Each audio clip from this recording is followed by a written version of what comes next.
नमस्कार दोस्तों, the determination YouTube channel पर एक बार फिर से आप सबों का हार्दिक स्वागत है। आज हम लोग एक बहुत ही ज्वलंत मुद्दे की चर्चा करने जा रहे हैं। एक ऐसा मसला जो न केवल प्रतियोगिता परीक्षाओं की जो मुख्य परीक्षा होती है मेंस की दृष्टिकोण से बहुत ही महत्वपूर्ण है, बल्कि अगर वर्तमान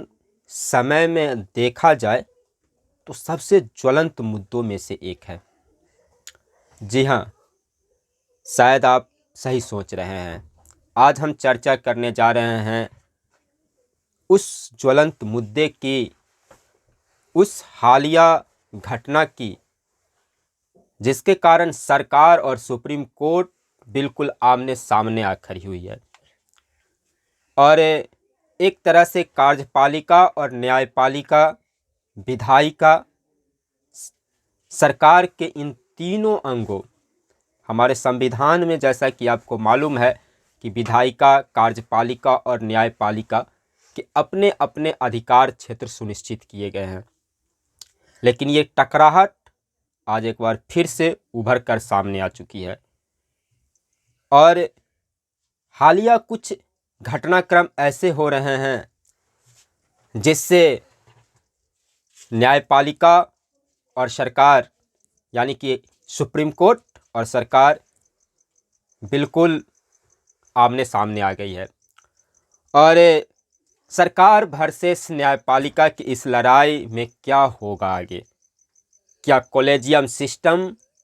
न्यायाधीशों की नियुक्ति का एक कॉलेजियम सिस्टम होगा समाप्त?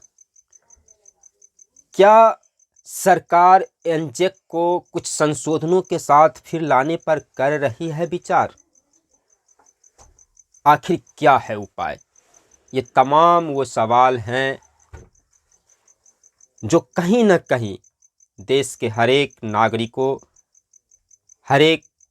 जो बुद्धिजीवी वर्ग हैं, जो देश की संविधान को जानने वाले लोग हैं, जो विधिवेता हैं, जो कानून विशेषज्ञ हैं, जो एक्टिविस्ट हैं, उन सबों के बीच ये कहीं न कहीं एक चर्चा का विषय बना हुआ है। आज हम इन्हीं तमाम मुद्दों, इन्हीं तमाम मसलों को लेकर आए हैं और चूँकि हमने पहले भी कहा कि ये क्वेश्चन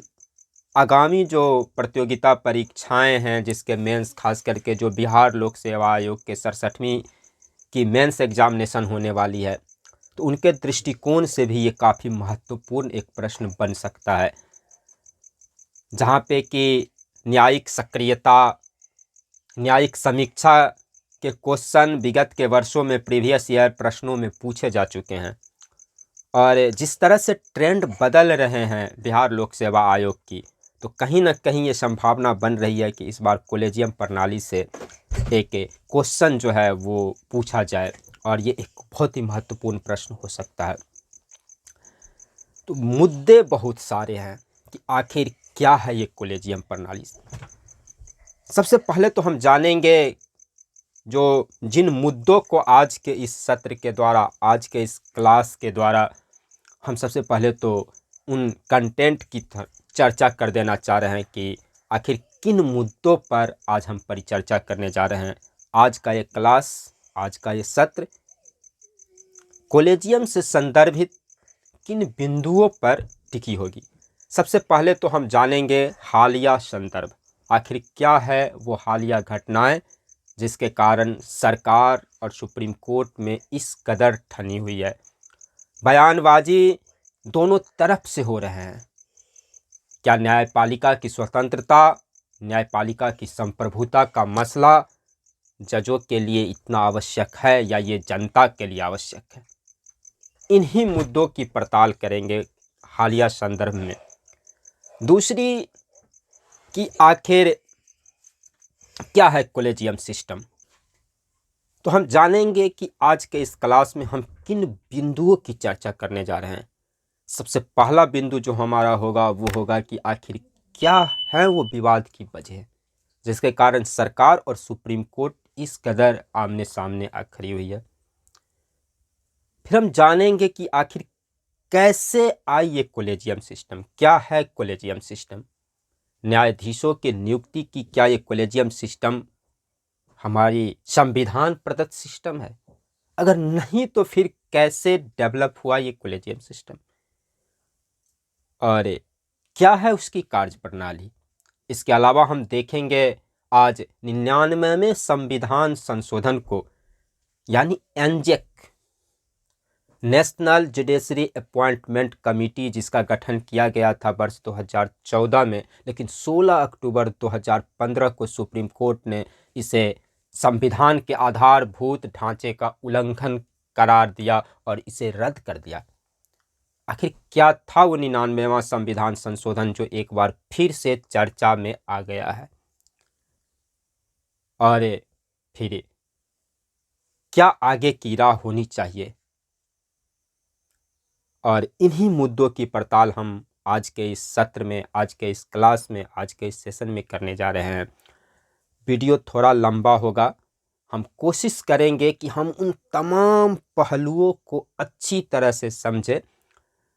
ताकि हम किसी भी दृष्टिकोण से अगर परीक्षा में हमसे क्वेश्चन पूछे जाते हैं तो हम उसे सॉल्व करने की स्थिति में हो। इसके अलावा भी ये एक ऐसा मुद्दा है जो मेरे ख्याल से देश के हर एक सजग नागरिक को, हर एक चेतन नागरिक को ये जानने चाहिए, और चूँकि ये हमारे संविधान से जुड़ा मसला है तो निश्चित रूप से हमारे लिए बहुत ही महत्वपूर्ण हो जाता है। तो आइए जानते हैं बारी बारी से। सबसे पहले हम शुरू करते हैं कि आखिर वो विवाद की वजह क्या है। कॉलेजियम सिस्टम को आप जानते होंगे, वैसे संक्षेप में मैं यहाँ पर थोड़ा सा चर्चा कर देता हूँ क्योंकि इस सत्र में कॉलेजियम सिस्टम पे हमारी विस्तृत परिचर्चा होगी।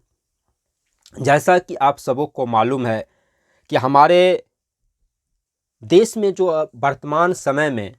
जो सुप्रीम कोर्ट और हाई कोर्ट में जो जजों की नियुक्ति होती है, उस जजों की नियुक्ति करने के लिए एक विशेष तरह की कमेटी डेवलप हुई, और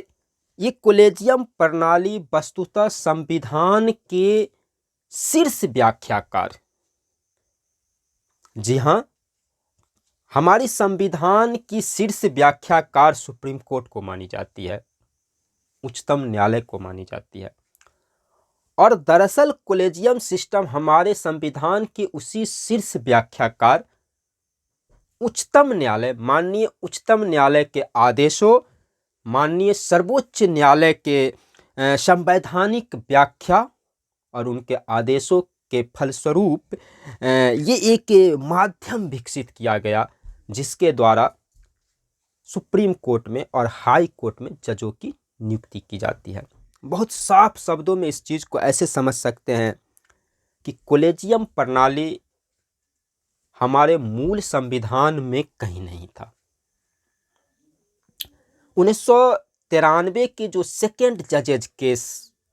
था, सेकेंड जजेज केस के द्वारा, और 1998 में फिर जो तृतीय न्यायाधीशों का मसला था, थर्ड जजेज केस, उसके द्वारा कॉलेजियम का विकास किया गया। मतलब साफ शब्दों में अगर हम समझे तो कॉलेजियम एक संवैधानिक व्यवस्था नहीं है। अब यहाँ संवैधानिक व्यवस्था नहीं कहने का मेरा आशय ये नहीं है कि मैं उसे व्यक्तिगत तौर पे असंवैधानिक संस्था कह रहा हूँ, ऐसा कतई नहीं है। मेरा कहना सिर्फ इतना भर है कि कॉलेजियम सिस्टम जो है वो संवैधानिक व्यवस्था के द्वारा नहीं आया या संसद के किसी अधिनियम के द्वारा, संसद के किसी अधिनियम के द्वारा भी इसका विकास नहीं हुआ है,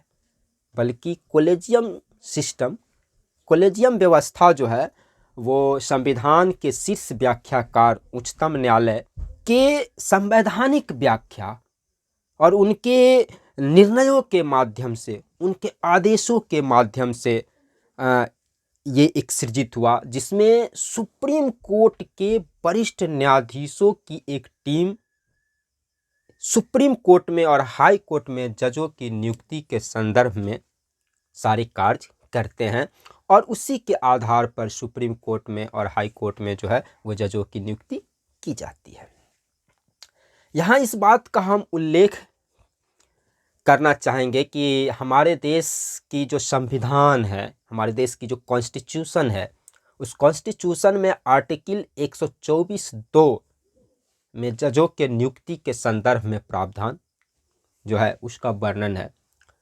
और इसकी जिक्र हम करेंगे इस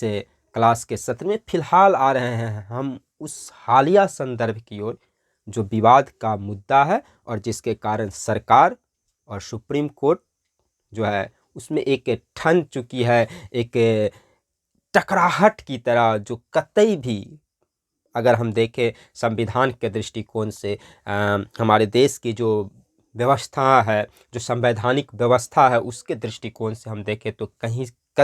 कहीं से भी न्यायपालिका और कार्यपालिका की ये टकराहट जो है अच्छे संकेत नहीं है।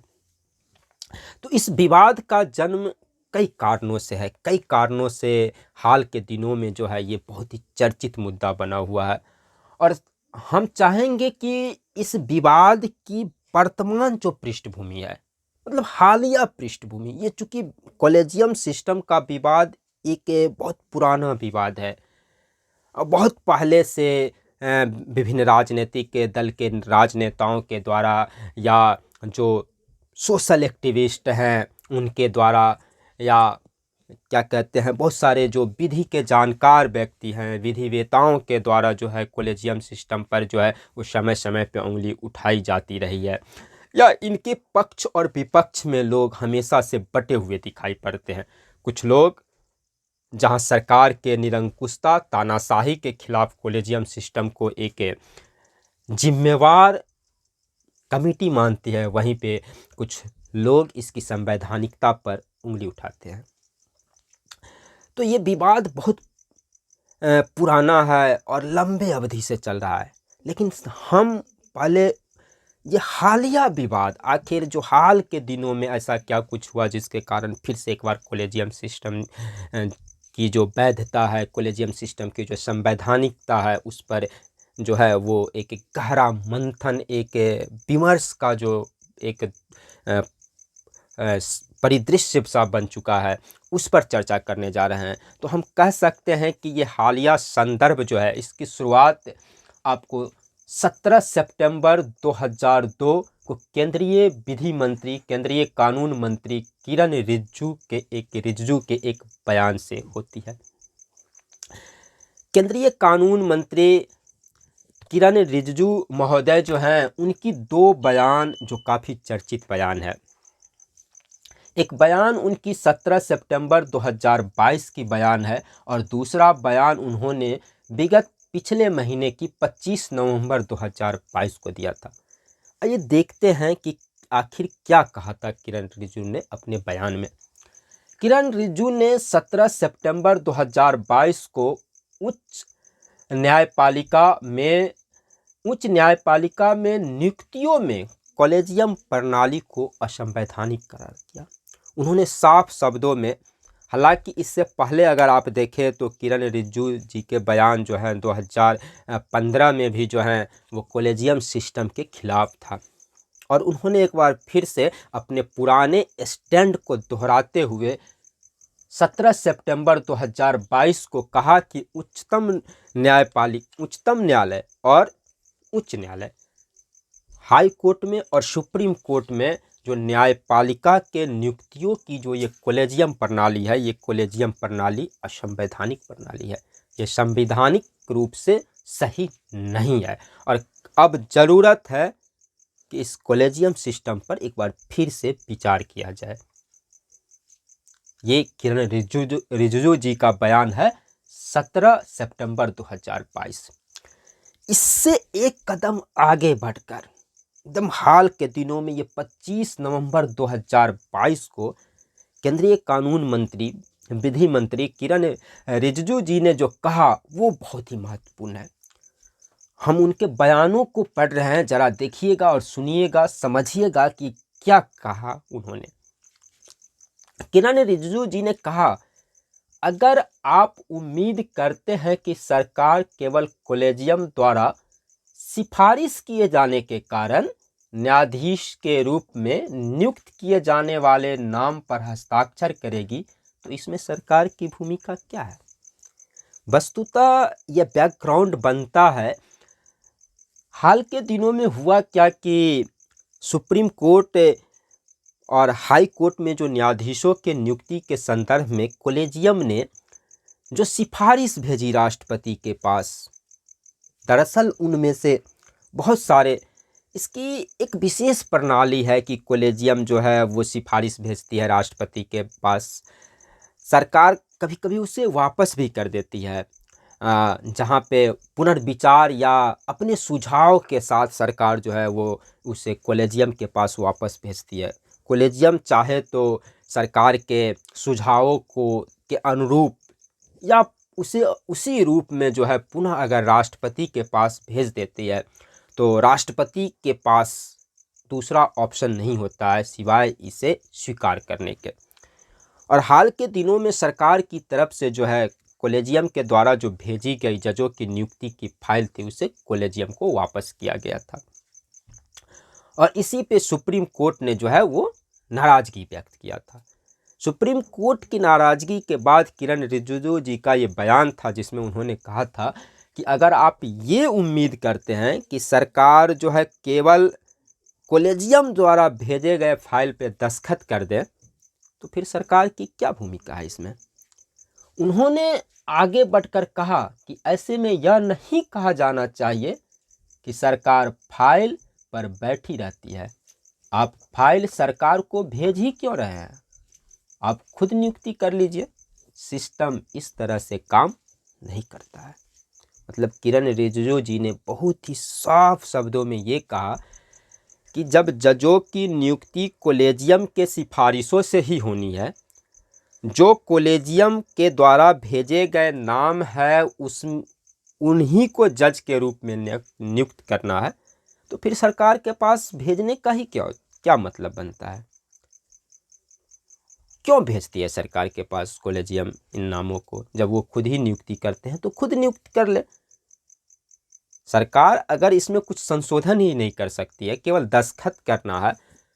तो इस भेजने का भी कोई एक औचित्य नहीं बनता है या ये युक्ति संगत प्रतीत नहीं होती है। अगर आप किरण रिजिजू जी के इस बयान को देखें तो कहीं ना कहीं आपको लगेगा कि उन्होंने कॉलेजियम सिस्टम पर जो एक प्रश्न चिन्ह खड़ा किया है वो एक यथार्थ लगेगा आपको, और लगेगा कि ये युक्ति संगत जो है वो प्रश्न चिन्ह खड़ा किया है। और ये टकराहट देखिए किस रूप में आ रही है। 25 नवंबर को ये किरण रिजिजू जी का बयान आया था और 28 नवंबर को सुप्रीम कोर्ट में एक याचिका पर सुनवाई करते हुए सुप्रीम कोर्ट ने जो टिप्पणी की वो बिल्कुल से एक तरह से केंद्रीय कानून मंत्री जो हैं किरण रिजिजू जी, उनके बयान का काउंटर कह सकते हैं आप एक तरह से।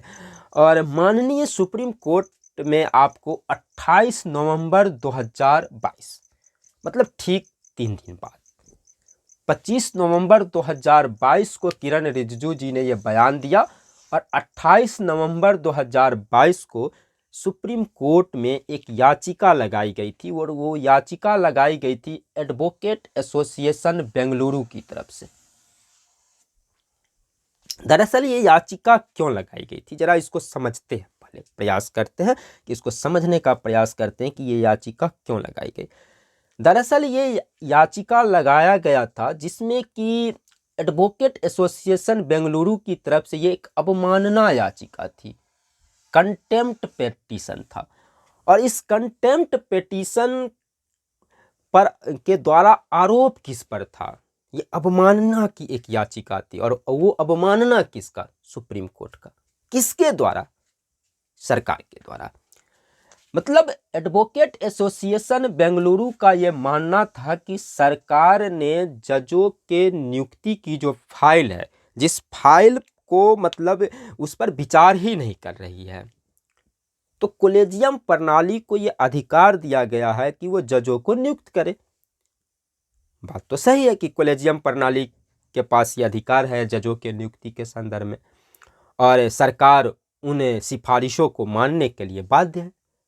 सरकार मतलब मेरे कहने का मंत्री परिषद, जिसको व्यवहार के रूप में हम राष्ट्रपति समझते हैं। तो मंत्रिपरिषद या राष्ट्रपति जो है उस सलाह को मानने के लिए बाध्य है। यही हमारी कॉलेजियम सिस्टम है वर्तमान समय की। तो बात तो सही है कि जब कॉलेजियम ने नामों की सिफारिश किया तो सरकार को उस पर त्वरित रूप से उस पर कार्य करने चाहिए थे, लेकिन जब सरकार ने उन फाइल पर जो है वो अपना राय ही नहीं दिया, जब तो इस पर जो है एडवोकेट एसोसिएशन बेंगलुरु की तरफ से एक अवमानना याचिका लगाई गई सुप्रीम कोर्ट में, और ये कहा गया कि ये सुप्रीम कोर्ट की अवमानना है। ध्यान से समझने का इसे प्रयास करेंगे कि जजों की नियुक्ति की जो वर्तमान हमारे यहाँ प्रणाली है वो है कॉलेजियम सिस्टम, और कॉलेजियम सिस्टम के सिफारिश को सरकार मानने के लिए भी बाध्य है, राष्ट्रपति उस सिफारिश को मानने के लिए बाध्य है। ऐसे में अगर कॉलेजियम सिस्टम द्वारा सुझाए गए या भेजे गए जो नाम हैं जजों की,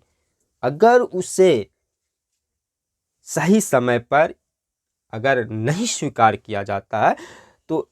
एडवोकेट एसोसिएशन बेंगलुरु ने कहा कि ये अवमानना है, सुप्रीम कोर्ट की अवमानना है। और इस अवमानना याचिका पर सुनवाई करते हुए सुप्रीम कोर्ट के जो न्यायमूर्ति थे माननीय संजय कौल जी ने जो कहा वो बहुत ही महत्वपूर्ण टिप्पणी है। उन्होंने साफ शब्दों में जो है वो सरकार के जो अटॉर्नी जनरल है, जैसा कि आपको पता होगा कि वर्तमान समय में हमारे अटॉर्नी जनरल जो हैं वो बदल चुके हैं। इससे पहले जो अटॉर्नी जनरल थे के वेणुगोपाल राव, लेकिन वर्तमान में भारत सरकार के जो अटॉर्नी जनरल है वो है आर वेंकट रमने। और सुप्रीम कोर्ट के न्यायाधीश माननीय संजय कौल जी ने जो कहा ऐसा नहीं होना चाहिए था। उन्होंने सरकार के जो अटॉर्नी जनरल है आर वेंकट रमनी को संबोधित करते हुए कहा, साफ शब्दों में कहा कि ऐसा नहीं होना चाहिए था। मिस्टर अटॉर्नी जनरल, हमने तमाम मीडिया रिपोर्ट को अनदेखा किया, लेकिन यह टिप्पणी ऊंचे पद पर आसीन शख्स की ओर से आया है। अदालत ने साफ किया कि हमने मीडिया रिपोर्ट्स पढ़े, देखे, तमाम मीडिया रिपोर्ट्स, बहुत सारे इस तरह के कॉलेजियम सिस्टम पे चर्चाएं होती रहती है, लेकिन अगर चर्चा सरकार के अहम पदों पर, संवैधानिक पदों पर आसीन व्यक्ति करे तो फिर इसे इग्नोर नहीं किया जा सकता है। और सुप्रीम कोर्ट के न्यायमूर्ति संजय कौल ने जो है वो कड़े शब्दों में उन्होंने अटॉर्नी जनरल को संबोधित करते हुए मतलब सरकार को कहा कि ऐसा नहीं होना चाहिए था, क्योंकि सरकार के एक महत्वपूर्ण पद पर विराजमान शख्सियत की तरफ से यह टिप्पणी है। मतलब सीधे साधे शब्दों में अगर कहें तो उन्होंने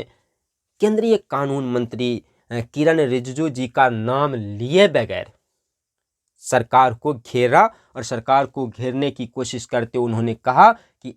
हमने तमाम मीडिया रिपोर्ट को अनदेखा किया, लेकिन यह टिप्पणी ऊंचे पद पर आसीन शख्स की ओर से आया है और ये ऐसा नहीं होना चाहिए था। तो एक तो विवाद का एक बड़ा कारण कि केंद्रीय कानून मंत्री किरण रिजिजू जी का ये बयान और उस पर माननीय उच्चतम न्यायालय की टिप्पणी। जो दूसरा अहम कारण है जो हालिया विवाद का, वो है देश के उपराष्ट्रपति और राज्यसभा के निवर्तमान सभापति जगदीप धनखड़ जी का बयान। और ये बहुत ही महत्वपूर्ण है कि देश के उपराष्ट्रपति, जो कि हमारे देश के जो संसद का जो उच्च सदन है राज्यसभा, उसके पदेन सभापति भी होते हैं, और जगदीप धनखड़ जी ने जो बयान दिया एक राज्यसभा के सभापति के तरफ से, देश के उपराष्ट्रपति के बयान को कतई हल्के में नहीं लिया जा सकता है।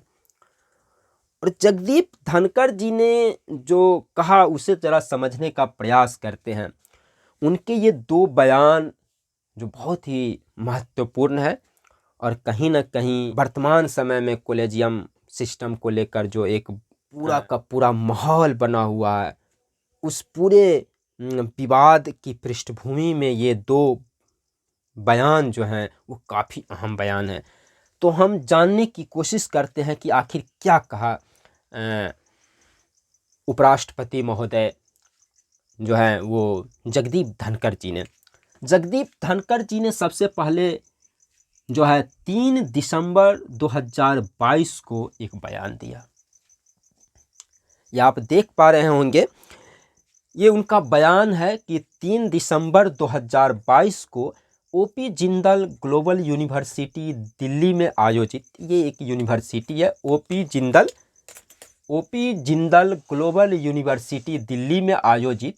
8वें एलएम सिंघवी मेमोरियल लेक्चर में, ये आपको OP Jindal global university Delhi में जो 8वां एलएम सिंघवी मेमोरियल लेक्चर हो रहा था उसकी एक सभा को संबोधित कर रहे थे माननीय उपराष्ट्रपति जगदीप धनखड़ जी। और उस 8वें एलएम सिंघवी मेमोरियल लेक्चर के सभा को संबोधित करते हुए जो जगदीप धनखड़ जी ने कहा वो बहुत ही महत्वपूर्ण टिप्पणी थी। उन्होंने कहा, सुप्रीम कोर्ट की कोलेजियम प्रणाली पर टिप्पणी करते हुए उन्होंने कहा कि सुप्रीम कोर्ट ने न्यायिक नियुक्ति आयोग मतलब एनजेक, हम आज के इस सत्र में एक बिंदु पर चर्चा करेंगे एनजेक पर। मतलब 2014 में जब नई सरकार का गठन हुआ, प्रधानमंत्री मोदी जी के नेतृत्व में जब नई सरकार का गठन हुआ था, तो उस समय वर्ष 2014 में जो है अगस्त में जो है वो कॉलेजियम सिस्टम के स्थान पर एक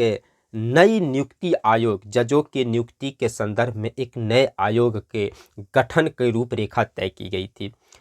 जिसको एनजेक कहते हैं। और ये 99वां संविधान संशोधन के द्वारा ये लाया गया था, जिसको कि हम लोग राष्ट्रीय न्यायिक नियुक्ति आयोग, नेशनल जुडिशियल अपॉइंटमेंट कमीशन, राष्ट्रीय न्यायिक नियुक्ति आयोग की जो रूपरेखा तैयार की गई थी सरकार की ओर से 99वां संविधान संशोधन की ओर से। चूँकि आपको पता होगा कि उस संविधान संशोधन को 16 अक्टूबर 2015 को सुप्रीम कोर्ट ने जो है वो संविधान के जो बेसिक स्ट्रक्चर है, संविधान की जो आधारभूत ढांचा है, उसका उल्लंघन माना और इस संविधान संशोधन को रद्द कर दिया। उन्होंने कहा कि न्यायपालिका की स्वतंत्रता, न्यायपालिका की संप्रभुता जो है वो संविधान के बेसिक स्ट्रक्चर का हिस्सा है। अब संविधान की बेसिक स्ट्रक्चर क्या है? तो संविधान की बेसिक स्ट्रक्चर जो आप लोग जानते होंगे कि 24 अप्रैल 1773 को एक बहुत ही प्रसिद्ध वाद था केशवानंद भारती बनाम भारत संघ जो वाद था, जिसमें 24 अप्रैल 1973 में सुप्रीम कोर्ट की 13 जजों की बेंच ने 7-6 के फैसला से जो है वो आपको संविधान के बेसिक स्ट्रक्चर का एक नया सूत्र हमारे सामने दिया था।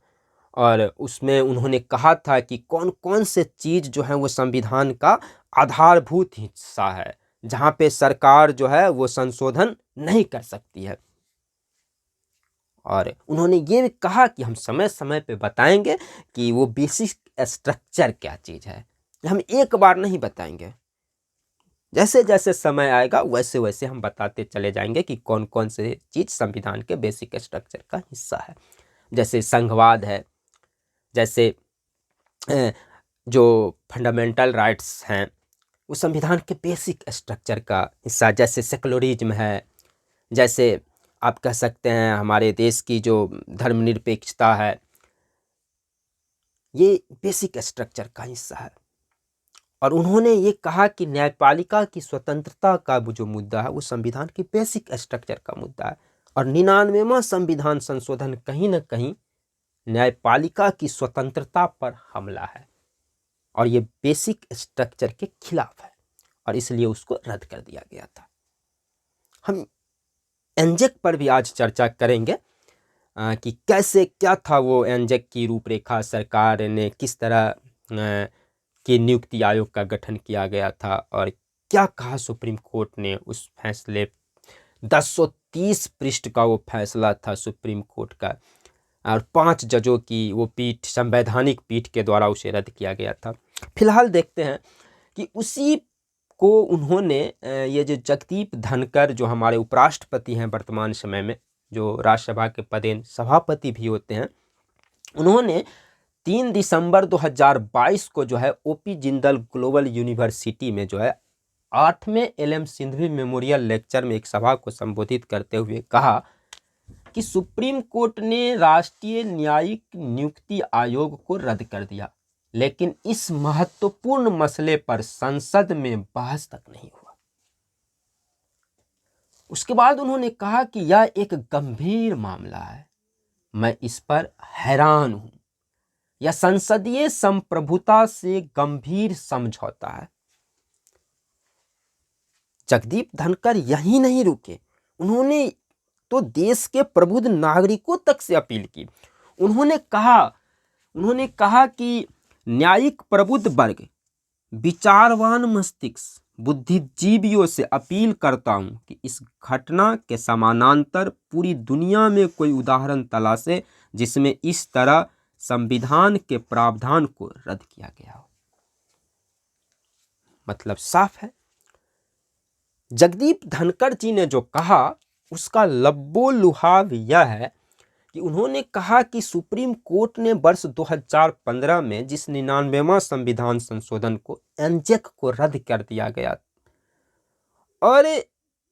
इस पर संसद में बहस तक नहीं हुआ,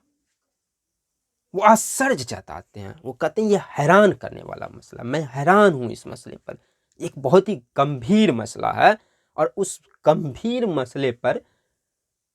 संसद में बहस तक नहीं होती है। वो देश के बुद्धिजीवियों से, देश के कानूनविदों से वो अपील करते हैं, वो कहते हैं कि आप ढूंढिए कि इसके पैरेलल में कोई ऐसी घटना, कोई ऐसी व्यवस्था कहीं है जहां पे इस तरह से देश की एक संसदीय व्यवस्था के द्वारा जो को उलट पुलट के जिस तरह से एक नई व्यवस्था का सूत्रपात कर लिया गया है, क्या इस तरह की व्यवस्था आपको कहीं किसी दूसरे देश में दिखाई पड़ती है? और वाकई जब आप भारत की कॉलेजियम सिस्टम का अध्ययन करेंगे तो आपको पता चलेगा कि ये बिल्कुल एक बिल्कुल अनोखी व्यवस्था है, जो हमारे देश में ही इस तरह की व्यवस्था है। अगर सही मायनों में देखा जाए तो विश्व के किसी भी दूसरे देश में इस तरह की जजों के अपॉइंटमेंट की, जजों के नियुक्ति की,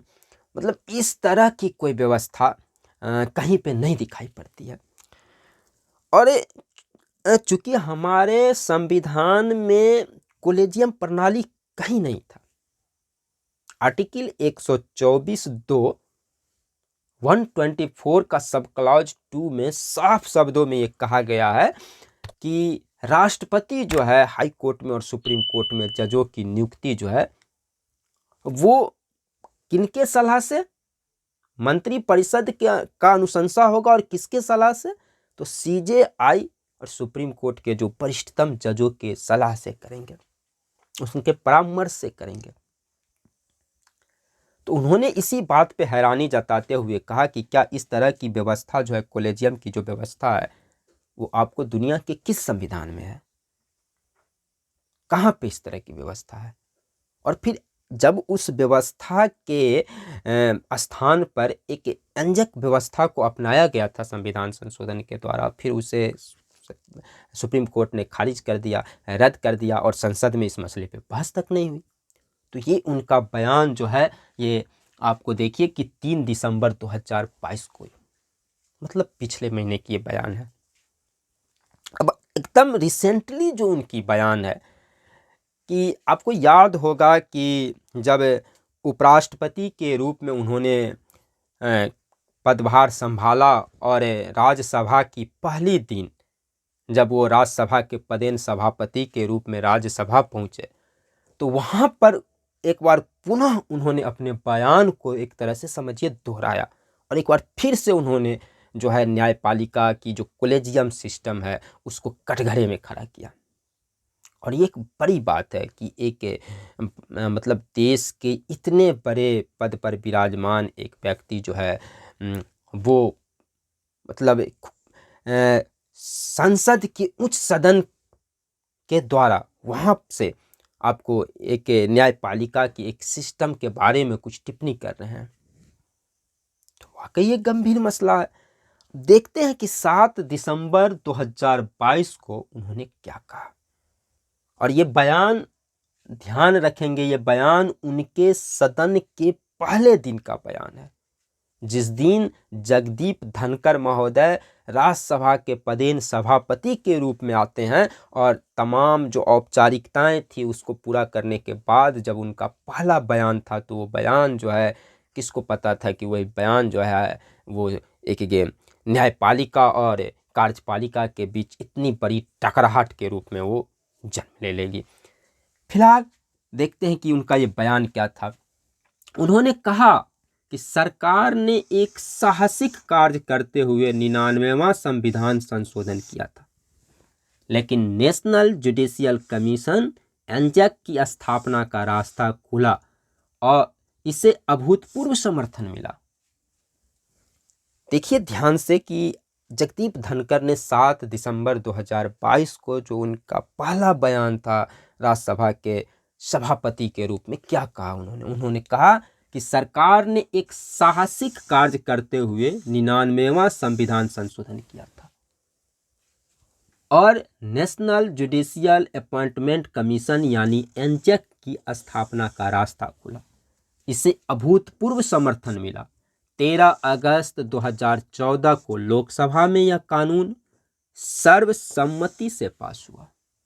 और अगले दिन यानी 14 अगस्त 2014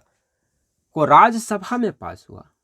लोकतांत्रिक इतिहास में किसी बिल को ऐसा समर्थन बिरले ही मिलता है। 29 में से 16 राज्यों की विधानसभाओं से यह कानून पास हुआ, फिर राष्ट्रपति ने इस पर हस्ताक्षर किए और 16 अक्टूबर 2015 को सुप्रीम कोर्ट ने 4-1 के फैसले की से 4-1 के बहुमत से एनजेक को संविधान के आधारभूत ढांचे का उल्लंघन मानते हुए रद्द कर दिया। यह संसद की संप्रभुता को चुनौती देता है। आपको पता है कि हमारे देश में संसदीय जो सर्वोच्चता है, हमारे देश के संविधान में संसदीय सर्वोच्चता को प्राथमिकता दिया गया है। हमारे देश में कहीं ना कहीं जो संसदीय संप्रभुता है वो संसदीय सर्वोच्चता के रूप में है। संसद को सबसे उच्च स्थान दिया गया है और उन्होंने जगदीप धनखड़ महोदय ने उसी संसदीय संप्रभुता का हवाला दिया, उसी संसदीय सर्वोच्चता का हवाला देते हुए कहा कि चूंकि 2014 में जो सरकार ने जो एनजेक के गठन का मार्ग प्रशस्त किया था, जो 13 अगस्त 2014 को लोकसभा में और ठीक अगले दिन राज्यसभा में, और वो भी सर्वसम्मति से। आपकी जानकारी के लिए बता दें कि ये विधेयक जो था 99वां संविधान संशोधन बिल जो था वो आपको सर्वसम्मति से पारित किया गया था। इतना ही नहीं, चूंकि ये संविधान जो है वो बेसिक स्ट्रक्चर का हिस्सा था, ये संविधान संशोधन, जिसके कारण इसमें राज्यों की सहमति भी आवश्यक थी। और उस समय जो 29 राज्यों में से 16 राज्यों ने इस बिल को अपना समर्थन दिया, फिर राष्ट्रपति का हस्ताक्षर भी हुआ। लेकिन 16 अक्टूबर 2015 को जस्टिस हेगड़े की अध्यक्षता वाली जो बेंच थी, संवैधानिक बेंच थी, 5 जजों की बेंच थी, उन्होंने 4-1 के बहुमत से फैसला सुनाते हुए एनजेक के गठन को यानी 99वां संविधान संशोधन को संविधान के आधारभूत ढांचे का उल्लंघन माना। इसे न्यायपालिका की स्वतंत्रता, न्यायपालिका की संप्रभुता पर हमला करार दिया और इस संविधान संशोधन को रद्द कर दिया था। तो जगदीप धनखड़ जी ने कहा कि यह एक तरह से संसदीय संप्रभुता को चुनौती देना है। और स्वाभाविक बात था कि देश के इतने बड़े संवैधानिक पदों पर विराजमान व्यक्ति या देश के का एक विधि मंत्री, केंद्रीय कानून मंत्री किरण रिजिजू जी का बयान, और उसके बाद फिर ये जगदीप धनखड़ जी का बयान, ये काफ़ी महत्वपूर्ण बयान था जो कहीं ना कहीं इस पूरे विवाद की एक पृष्ठभूमि को तैयार कर दिया। और ठीक इसके अगले दिन, ये 7 दिसंबर 2022 को जगदीप धनखड़ जी का ये बयान है, और 8 दिसंबर को सुप्रीम कोर्ट ने, माननीय उच्चतम न्यायालय ने अपने टिप्पणी में 8 दिसंबर 2022 को क्या कहा, आइए जानते हैं सबसे पहले हम उन चीज़ों को। तो चलिए देखते हैं कि उपराष्ट्रपति और राज्यसभा के पदेन सभापति जगदीप धनखड़ जी के बयान के बाद माननीय उच्चतम न्यायालय ने, सुप्रीम कोर्ट ने क्या कहा। आपको पता होगा कि 7 दिसंबर 2022 को माननीय जगदीप धनखड़ जी ने जो कॉलेजियम सिस्टम पर और एनजेक को लेकर उन्होंने हमला किया, और 8 दिसंबर 2022 को सुप्रीम कोर्ट की एक अहम टिप्पणी जो है वो जस्टिस कौल की, न्यायमूर्ति संजय कौल की एक टिप्पणी आती है। जरा उस टिप्पणी को ध्यान से पढ़िए कि उन्होंने क्या कहा अपने टिप्पणी में। और ये बहुत ही महत्वपूर्ण बात जिसको जस्टिस कौल उठा रहे हैं, और जस्टिस कौल की जो बात है अगर आप उसको ध्यान से देखेंगे तो आपको लगेगा कि सरकार की ओर से भी और सुप्रीम कोर्ट के ओर से भी दरअसल दोनों संविधान की बात करते हैं, दोनों देश को बचाने की बात करते हैं, दोनों न्यायपालिका के निष्पक्षता की बात करते हैं, स्वतंत्रता की बात कर रहे हैं। फिर विवाद क्यों है? बहरहाल समझते हैं कि सुप्रीम कोर्ट में जस्टिस कौल ने क्या कहा। जस्टिस कौल ने कहा कि जब तक कॉलेजियम सिस्टम है तब तक सरकार को इसे मानना ही पड़ेगा। कॉलेजियम व्यवस्था संवैधानिक बेंच के आदेश से सृजित हुआ है, इसका पालन होना चाहिए। उनकी पहली टिप्पणी को ध्यान से देखिए कि कॉलेजियम सिस्टम जो है वो 9 जजों की एक बेंच थी, जो सेकेंड जजेज केस थी, जो दूसरा न्यायाधीश का मामला था आपको 1993 का, जिसमें 9 जजों की एक संवैधानिक पीठ थी। और कॉलेजियम की सूत्रपात जो होती है, कॉलेजियम प्रणाली जो है वो सेकेंड जजेज केस के बाद आता है। तो यहाँ पर जस्टिस कौल जो है वो याद दिला रहे हैं इस चीज़ को सरकार को कि कॉलेजियम सिस्टम जिस पर कि सरकार की ओर से बार बार प्रश्न चिन्ह खड़ा किया जा रहा है, वो कह रहे हैं कि दरअसल ये सिस्टम एक संवैधानिक बेंच का फैसला है। 9 जजों की एक संवैधानिक बेंच के द्वारा ये कॉलेजियम सिस्टम को अपनाया गया था, और जब तक ये सिस्टम है तो है, फिर तो सरकार को इसे मानना ही पड़ेगा। उन्होंने आगे कहा कि यह हो सकता है कि आपको किसी कानून से शिकायत हो, लेकिन जब तक यह कानून लागू है उसका सम्मान होना चाहिए। सही बात है। अगर सरकार कानून का सम्मान न करे तो फिर कौन करेगा? सर, कानून का सम्मान कौन करेगा? तो उनके द्वारा जो प्रश्न उठाया जा रहा है, कहीं ना कहीं आपको लगेगा कि न्यायपालिका की तरफ से भी जो तर्क दी जा रही है, जो दलील दिए जा रहे हैं, वो दलील भी उतना ही ठोस दलील है, उतना ही महत्वपूर्ण है ये। और किसी के भी तर्क को आप हल्के नहीं ले सकते हैं। जहां एक तरफ उपराष्ट्रपति महोदय के द्वारा जो तर्क दिया गया, जिस तरह से उन्होंने संसदीय संप्रभुता का चर्चा किया, संसदीय सर्वोच्चता की चर्चा की, संवैधानिकता की चर्चा की, कॉलेजियम की संवैधानिकता पर वो प्रश्न चिन्ह उठा रहे हैं, तो आपको लगेगा कि वाकई इस तरह की अनूठी व्यवस्था जब विश्व के किसी भी संविधान में नहीं है, विश्व के किसी भी देश में जुडिशरी की अपॉइंटमेंट में इस तरह की जो है वो व्यवस्था नहीं है, हमारे देश में के भी मूल संविधान में नहीं है, फिर कैसे? तो लगेंगे कि दोनों ही तर्क, दोनों ही दावे दोनों ही आरोप प्रत्यारोप अपने अपने जगह पे आपको जो है वो लगेगा कि नहीं, ये बेहतर तर्क है, इनका भी बेहतर तर्क है। लेकिन मेरा यही मानना है कि हम इन चीज़ों को समझने का प्रयास करते हैं कि आखिर कैसे कॉलेजियम सिस्टम काम करती है, कैसे ये आई, उसके बाद हम लोग इस पर एक जो है वो मंतव्य देने की स्थिति में होंगे। फिलहाल हमारा काम चीज़ों को समझना है। और फिर से आते हैं एक बार कि उन्होंने कहा, जो जस्टिस कौल कहते हैं कि यह हो सकता है कि आपको कानून से शिकायत हो, लेकिन जब तक यह कानून लागू है उसका सम्मान होना चाहिए। आगे उन्होंने बात बढ़ाते हुए कहा कि अगर आज सरकार किसी कानून को नहीं मानने की बात कर रहे हैं तो कल किसी अन्य कानून पर सवाल उठाते हुए लोग उसे मानने से इनकार कर देंगे। उनका कहना है कि अगर कोई कानून है जो एक संवैधानिक पीठ के द्वारा, एक संवैधानिक बेंच के द्वारा कोई कानून लाया गया है और उस कानून को मानने से अगर सरकार ही इनकार कर दे तो कल को होके कोई दूसरे कानून को जनता मानने से इनकार कर देगा,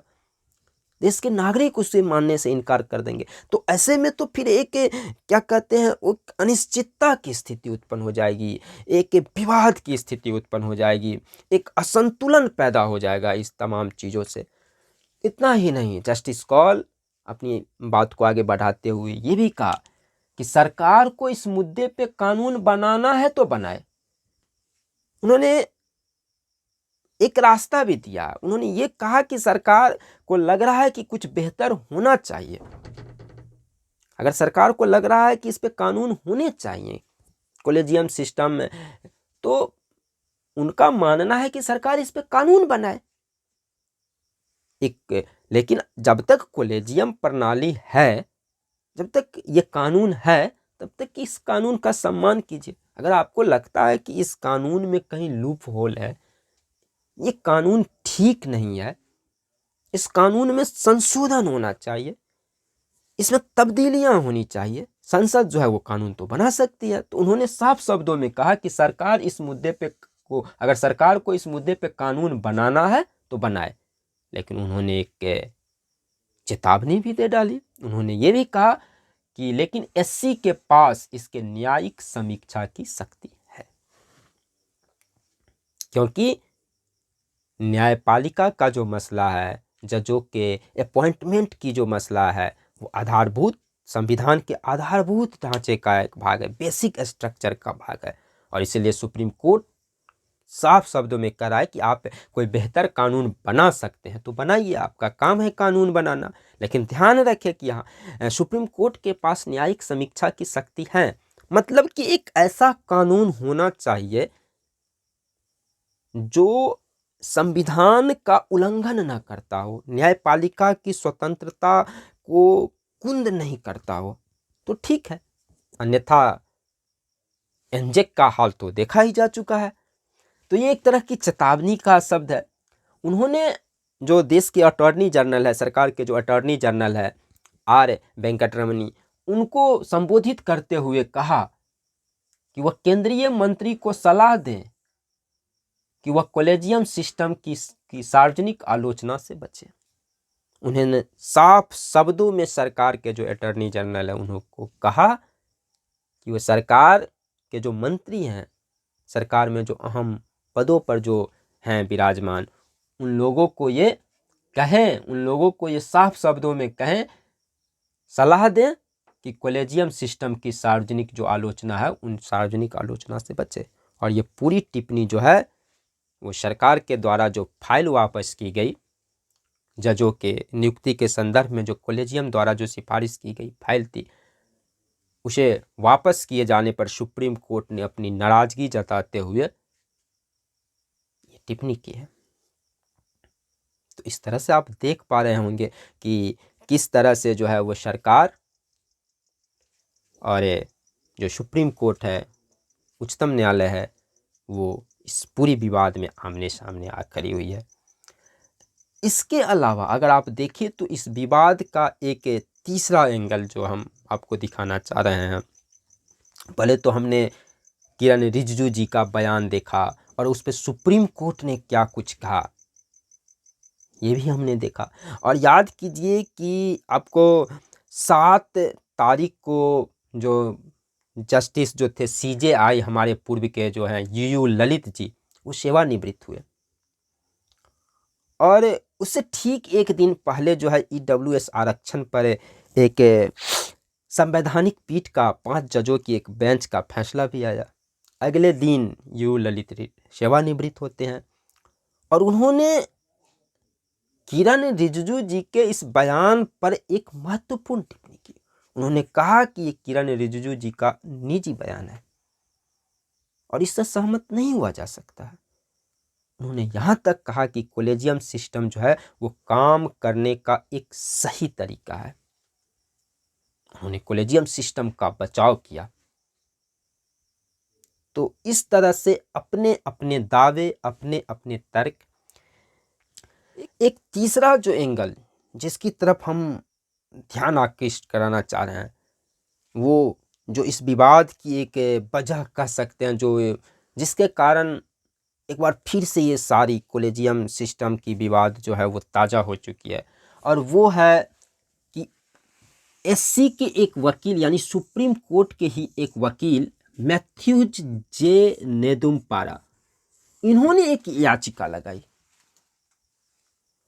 क्या है ये याचिका? जो सुप्रीम कोर्ट के ही एक वकील हैं मैथ्यूज जे नेदुम्पारा, इनकी ओर से सुप्रीम कोर्ट में एक याचिका लगाई गई और इस याचिका में जो है नेदुम्पारा ने जो है वो जो सेकेंड जजेज केस था, जो 1993 में जो 9 जजों की केस थी, जिससे कि एक कॉलेजियम प्रणाली का सूत्रपात हुआ था। आप कह सकते हैं कि जहाँ से कॉलेजियम प्रणाली हमारे देश में आई, हमारे सुप्रीम कोर्ट में और हाई कोर्ट में जो जजों की नियुक्ति के संदर्भ में जो है कॉलेजियम सिस्टम का विकास हुआ था सेकेंड जजेज केस से। दरअसल उस सेकेंड जजेज केस की जो फैसला था उसको उन्होंने चुनौती दिया है और उसको चुनौती देते हुए उन्होंने एक याचिका लगाया सुप्रीम कोर्ट में। इससे पहले भी इस तरह से कई सारी जो याचिकाएं जो है सुप्रीम कोर्ट में जो है कॉलेजियम को लेकर जो है लगाई जाती रही है, लेकिन सुप्रीम कोर्ट इसे न्यायपालिका की स्वतंत्रता का मसला बताकर, न्यायपालिका की संप्रभुता का मसला लगाकर खारिज कर देती है। लेकिन पहली बार सुप्रीम कोर्ट जो है वो दबाव में भी दिख रही है और जो वर्तमान जो चीफ जस्टिस ऑफ इंडिया, वर्तमान जो CJI हैं चंद्रचूड़ महोदय, जस्टिस चंद्रचूड़ महोदय की वाली जो एक पीठ थी, इन्होंने जस्टिस चंद्रचूड़ के अलावा जिसमें हिमा कोहली और JB पारदीवाला भी थे, न्यायमूर्ति हिमा कोहली और न्यायमूर्ति JB पारदीवाला, इन्होंने पहली बार जो है जो मैथ्यूज जे नेदुम्पारा की जो याचिका है सेकेंड जजेज केस के फैसले के खिलाफ, उस याचिका को सूचीबद्ध करने का आश्वासन दिया और कहा कि हम इस याचिका पर सुनवाई करेंगे। यानी कि पहली बार सुप्रीम कोर्ट जो है, जिसमें खुद सुप्रीम कोर्ट के चीफ जस्टिस जो हैं वो खुद शामिल हैं, उन्होंने पहली बार कहा कि हाँ हम इस पर सुनवाई के लिए तैयार हैं। और जो कॉलेजियम सिस्टम का जो जन्म हुआ था सेकेंड जजेज केस में, उस सेकेंड जजेज केस की अब हम एक बार फिर से रिव्यू करने के लिए, न्यायिक समीक्षा करने के लिए जो है हम तैयार हैं। तो क्या सुप्रीम कोर्ट जो कॉलेजियम प्रणाली पे सुनवाई के लिए तैयार हुआ है, क्या ऐसा लगता है कि सुप्रीम कोर्ट के द्वारा फिर ये कॉलेजियम प्रणाली ख़त्म की जाएगी या फिर इसमें कोई संशोधन होगा, अथवा क्या सरकार एनजेक को कुछ संशोधनों के साथ पुनः दोबारा लाने पे विचार कर रही है? सरकार की ओर से राज्यसभा में अभी संसद के सत्र चल रहे हैं और राज्यसभा में जो है वो सरकार की ओर से जो है केंद्रीय कानून मंत्री किरण रिजिजू जी ने एक लिखित बयान दिया है और उस लिखित बयान में किरण रिजिजू जी ने साफ स्पष्ट किया है कि सरकार की ओर से वर्तमान समय मतलब हाल के दिनों में जो है वो दोबारा एनजेक को लाने की कोई योजना नहीं है। मतलब सरकार की ओर से साफ कर दिए गए हैं कि सरकार जो है कम से कम हाल के दिनों में जो है हाल फिलहाल के दिनों में जो है दोबारा जो है एनजेक को उसी रूप में या कुछ संशोधनों के साथ जो है एनजेक को लाने पर विचार फिलहाल नहीं कर रही है। तो आप कह सकते हैं कि पासा सुप्रीम कोर्ट के पाले में है और सुप्रीम कोर्ट में इस चीज़ की सुनवाई होनी है। सेकेंड जजेज केस की एक बार फिर से न्यायिक समीक्षा होने जा रही है और क्या जो 9 जजों की जो बेंच थी, क्या 11 जजों की बेंच 11 जजों की संवैधानिक पीठ का गठन किया जाएगा? क्या सुप्रीम कोर्ट एक बार फिर से अपने ही फैसले को पलटेगी? जैसा कि उन्होंने सेकंड जजेज केस में, फर्स्ट जजेज केस में उन्होंने कहा था कनकरेंस और उन्होंने परामर्श और सहमति का व्याख्या अलग अलग किया था, लेकिन सेकंड जजेज केस में अपने ही फैसले को पलट लिया उन्होंने। अब क्या एक बार फिर से सुप्रीम कोर्ट अपने ही फैसले को फिर से पलटने जा रही है? ये क्या कुछ होगा, ये आने वाला जो समय है, जब सुप्रीम कोर्ट इस मसले पे सुनवाई करेगा तो वहाँ पे ये चीज़ें स्पष्ट होंगी। क्या सरकार की ओर से या जो विभिन्न एक्टिविस्ट हैं या जो कानून के जानकार लोगों की ओर से जो ये प्रश्न चिन्ह खड़े किए जाते रहे हैं कॉलेजियम सिस्टम पर कि ये असंवैधानिक है, ये मनमाना है, ये संविधान की बेतुकी व्याख्या है वगैरह वगैरह, बहुत सारे जो कॉलेजियम सिस्टम पे प्रश्न चिन्ह लगाए जा रहे हैं, क्या वाकई कॉलेजियम सिस्टम में इतने सारे फॉल्ट हैं? क्या कॉलेजियम सिस्टम वाकई इतना निरर्थक है या संविधान के रक्षा के लिए सुप्रीम कोर्ट की एक पहल है? इन तमाम बातों की जानकारी के लिए ज़रूरत है कि सबसे पहले हम समझने का प्रयास करें कि आखिर क्या है कॉलेजियम सिस्टम और कैसे इस सिस्टम के द्वारा जो है जजों की नियुक्ति की प्रणाली जो है उसे पूरा किया जाता है। आखिर क्या है कि ये कॉलेजियम प्रणाली? क्या सरकार के ओर से या जो कानूनविदों की ओर से, बहुत सारे जो विधिवेताओं की ओर से, बहुत सारे एक्टिविस्टों की ओर से जो कॉलेजियम सिस्टम पे ये प्रश्न चिन्ह लगाए जाते रहे हैं कि ये असंवैधानिक है, संविधान की बेतुकी व्याख्या है, ये संसद की जो सर्वोच्चता है उसको चुनौती देना है, संसदीय संप्रभुता के खिलाफ है, ये संविधान के खिलाफ एक जो है कॉलेजियम व्यवस्था है, ये संविधान की एक बेतुकी व्याख्या है। इस तरह के जो दावे किए जाते हैं कॉलेजियम प्रणाली के खिलाफ, जो कॉलेजियम सिस्टम पर जो प्रश्न चिन्ह खड़े किए जाते हैं, वहीं दूसरी तरफ से सुप्रीम कोर्ट का मानना है कि हम संविधान की रक्षा के लिए, हम उच्चतम न्यायालय की, हम न्यायपालिका की स्वतंत्रता के लिए, हम न्यायपालिका की संप्रभुता के लिए और संवैधानिक रूप से, चूंकि सुप्रीम कोर्ट को संविधान की व्याख्या करने का अंतिम व्याख्याकार कहा गया है, विवेचक कहा गया है, और इस नाते हमें संविधान की व्याख्या करने का हक है। और ये कॉलेजियम सिस्टम जो है वो संविधान के रक्षा के लिए है, वो न्यायपालिका के स्वतंत्रता के हेतु सृजित है। तो ये जो अपने अपने दावे हैं, इसको हम तब तक बेहतर ढंग से नहीं समझ सकते हैं जब तक हम पूरी कॉलेजियम सिस्टम को न समझ लें, क्योंकि सामान्यतः हम यही लोग समझ बैठे हैं कि कॉलेजियम सिस्टम जो है उसमें जजों की नियुक्ति के लिए एक जजों की एक कमेटी है, लेकिन आखिर कैसे करती है ये कार्य? वो ड्यू प्रोसेस जिसकी बात कॉलेजियम करता है, क्या है वो ड्यू प्रोसेस? इन तमाम बातों को हम जानेंगे, लेकिन इन तमाम चीज़ों की जो जानकारी है, जो कॉलेजियम पद्धति क्या है, क्या कॉलेजियम पद्धति में खामियां हैं, एनजेक